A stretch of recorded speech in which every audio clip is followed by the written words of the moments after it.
علیکم ورحمۃ اللہ وبرکاتہ۔ حضرت داؤد علیہ الصلاۃ والسلام، حضرت سلیمان علیہ الصلاۃ والسلام کا واقعہ ہے کہ دو عورتیں آئیں اور کہا کہ ہمارا فیصلہ فرمائیں حضرت داؤد علیہ الصلاۃ والسلام، وہ بھی نبی، باپ بھی نبی اور بیٹا بھی نبی، کیا فیصلہ فرمائیں کہ جی یہ کہتی ہے کہ یہ بچہ میرا ہے اور یہ کہتی ہے بچہ میرا ہے۔ تو حضرت داؤد علیہ الصلاۃ والسلام نے جو بڑی عمر کی عورت تھی اس کے حق میں فیصلہ فرما دیا، وہ بھی نبی ہیں، جو نبی وحی الہی کے بغیر نہیں بولتے، تو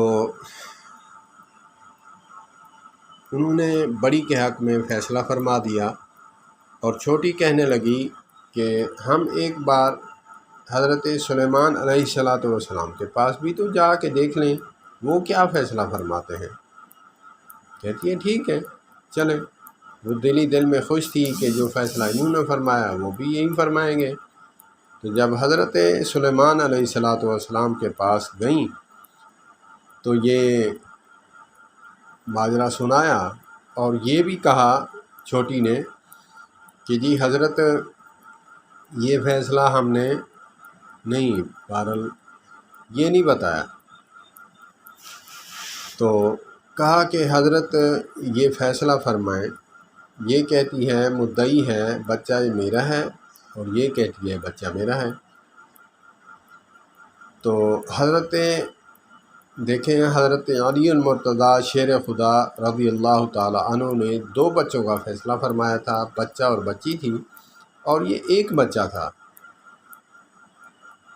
تو یہاں بھی فہم دیکھیں، سبحان اللہ سبحان اللہ، اور وہاں بھی دیکھیں، اس کا موازنہ نہیں ہے، لیکن ہر پھول کی اپنی خوشبو ہے، کیونکہ وہ نبی ہیں اور یہ صحابی رسول ہیں، آل محمد صلی اللہ علیہ وآلہ وسلم میں سے ہیں۔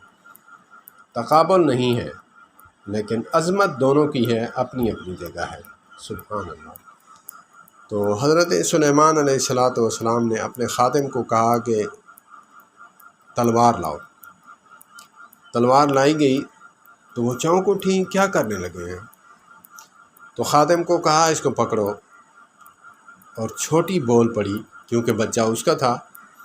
اس نے کہا حضرت کیا کرنے لگے ہیں؟ کہا کہ اس کو دو ٹوٹے کرتا ہوں، دو ٹکڑے کر کے ایک تمہیں دیتا ہوں ایک تمہیں دوں گا، دونوں راضی، گھر چلی جاؤ۔ تو وہ چھوٹی چیخ پڑی۔ حضرت نے فرمایا جو چیخی ہے اس کا درد بتاتا ہے کہ بچہ اس کا ہے، بچہ چھوٹی کا ہے۔ اس نے سوچا کہ یہ بچہ زندہ تو رہے گا، کہا کہ اس کو کاٹے نہیں، اس کو دے دیں، یہ زندہ رہے گا، کبھی کبھی دیکھ تو لوں گی، دل کی تسکین بھی لے لوں گی، لخت جگر ہے۔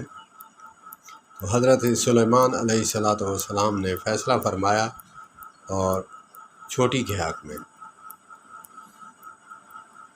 اللہ پاک ہمیں فہم دین کا نصیب فرمائے، اور نبی پاک صلی اللہ علیہ وآلہ وسلم کی حدیث پاک کا مفہوم بھی ہے کہ جس کے ساتھ اللہ عز و جل بھلائی کا ارادہ فرماتے ہیں اسے دین کا فہم، دین کی سمجھ عطا فرماتے ہیں۔